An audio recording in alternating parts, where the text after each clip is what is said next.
Hello friends, welcome to my YouTube channel. मैं हूं प्रियंका और आज हम बात करने वाले हैं important question of nursing foundation के बारे में कि हमें नर्सिंग फाउंडेशन में क्या क्या पढ़ना चाहिए जो एग्ज़ाम में आए और हम इजीली पास हो पाएँ। तो मैं आपको 10 ऐसे क्वेश्चन बताने वाली हूँ जिसमें से आपको एग्ज़ाम में कितने भी कम 5 से 7 क्वेश्चन देखने को मिलेंगे।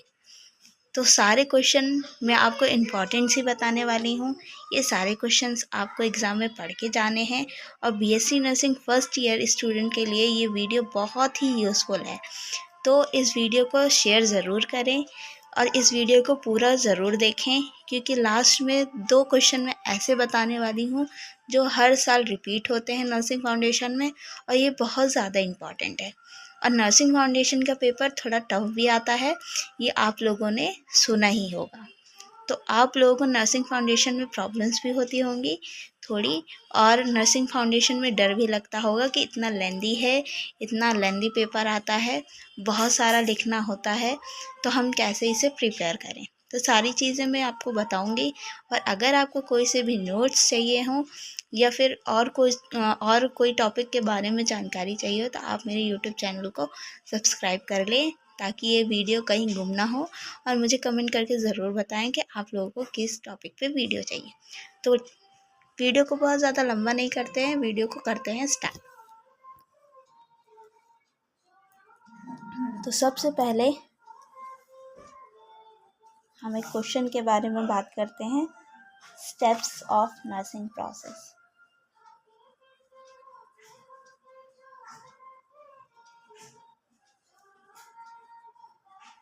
इसमें आपको लिखना है कि नर्सिंग प्रोसेस की क्या क्या स्टेप्स होती हैं। ये भी आपको एग्ज़ाम में ज़रूर आता है। आपको बेड मेकिंग के प्रोसीजर तो सिखाए होंगे, है ना।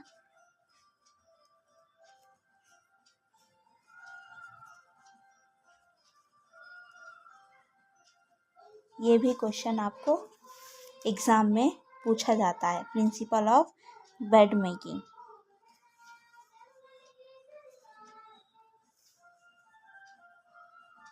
Purpose of documentation.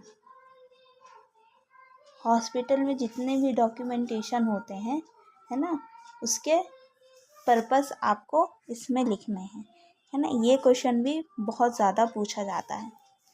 Nursing responsibility,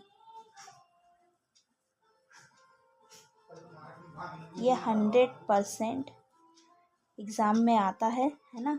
आपको 10 नंबर में, 5 नंबर में, 15 नंबर में कि रिस्पॉन्सिबिलिटी क्या क्या है। कभी कभी ऐसा पूछ लेता है कि आपको ये वाला पेशेंट दिया गया है ना। जैसे पेशेंट को फीवर है, अस्थमा है, ये वाली डिसीज़ है, पेशेंट एडमिट है, तो वहाँ पे नर्सिस की क्या क्या रिस्पॉन्सिबिलिटी होगी वो लिखिए, है ना। ऐसे भी करके क्वेश्चंस आते हैं। नर्सिंग फाउंडेशन एक ऐसा सब्जेक्ट है जिसमें बहुत सारे क्वेश्चन घुमा फिरा के आते हैं। तो आपको बहुत ही अच्छे से पहले क्वेश्चन को पढ़ना है, फिर उसके आंसर्स लिखने हैं। कोड ऑफ एथिक्स, ये भी बहुत पूछा जाने वाला क्वेश्चन है। Code of ethics. Care of units after discharge. इसका मतलब क्या है कि पेशेंट डिस्चार्ज हो गया है तो डिस्चार्ज के बाद क्या क्या केयर करने हैं, यूनिट की क्या क्या केयर करनी है। जैसे पेशेंट डिस्चार्ज हो गया है तो उसकी जो गंदी बेड शीट्स हैं, है ना, वो सब साफ़ करवानी है, बेड मेकिंग दोबारा करनी है, इन्वायरमेंट क्लीन करना है ना। बहुत सारी चीज़ें ऐसी हैं जो जिससे बहुत सारी चीज़ें हैं जो हम डिस्चार्ज प्रोसेस में लिखते हैं, है ना। वो सारी चीज़ें आपको इसमें लिखनी है। नेक्स्ट है टाइप्स ऑफ हॉस्पिटल, है ना। ये भी बहुत ज़्यादा पूछे जाने वाले क्वेश्चन है।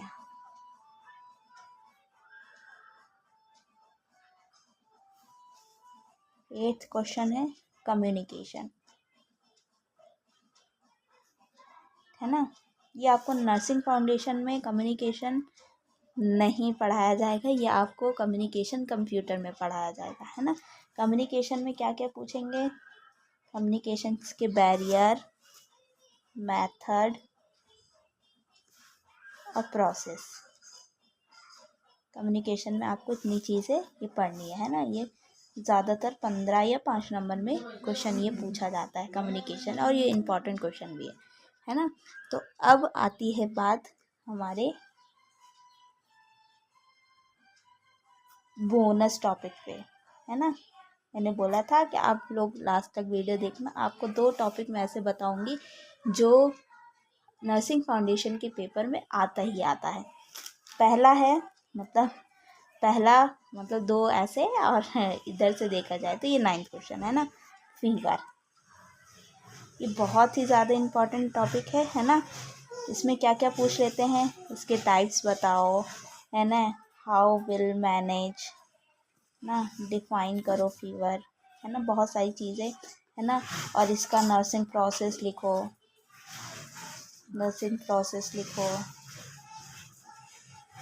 केयर प्लान बनाओ, है ना। ऐसे बहुत सारे चीज़ें इसमें पूछ ली जाती है। ये मेनली 15 नंबर के क्वेश्चन में आता है। लास्ट है बायो मेडिकल वेस्ट मैनेजमेंट। ये भी बहुत ज़्यादा इम्पोर्टेंट क्वेश्चन है ना। एक क्वेश्चन और आता है, क्या आता है, नोज़ोकॉमिनल इन्फेक्शन।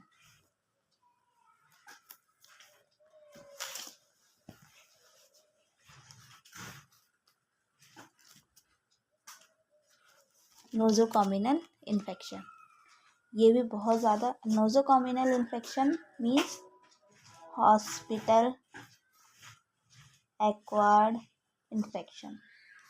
नोज़ोकॉमिनल इन्फेक्शन को हम क्या बोलते हैं, हॉस्पिटल एक्वायर्ड इन्फेक्शन भी बोलते हैं, है ना। तो ऐसे भी आ सकता है कि ये कैसे आ सकता है, कैसे बना सकते हैं, define strategies to prevent nosocomial infection in the hospital, है ना। तो नोज़ोकॉमिनल इन्फेक्शन और हॉस्पिटल एक्वायर्ड इन्फेक्शन एक ही होता है, आपको कंफ्यूज नहीं होना है इन दोनों टॉपिक में। और बायोमेडिकल वेस्ट मैनेजमेंट बहुत ही इंपॉर्टेंट टॉपिक है जो आपको पढ़ के जाना ही है, एग्ज़ाम में ज़रूर आता है। ये बहुत ज़्यादा रिपीटेड क्वेश्चन है जो मैंने आप लोगों को ये सारे क्वेश्चन जो बताएं, ये जो ऊपर के क्वेश्चंस बताएं ये मेनली 5 नंबर में आते हैं। जो नीचे के मैंने जो क्वेश्चंस बताएं ये बहुत इंपॉर्टेंट है, ये मेनली 10 नंबर 15 नंबर में आपको आते ही आते हैं। 8 नंबर 15 नंबर 10 नंबर ऐसे आते ही आते हैं। ये क्वेश्चंस बहुत ज़्यादा इम्पॉर्टेंट है, ठीक है। तो मिलते हैं मेरे नेक्स्ट वीडियो में। और आपको कोई भी टॉपिक चाहिए हो तो आप मुझे कमेंट में ज़रूर बता सकते हैं। वीडियो अच्छी लगी हो तो लाइक शेयर सब्सक्राइब ज़रूर करें।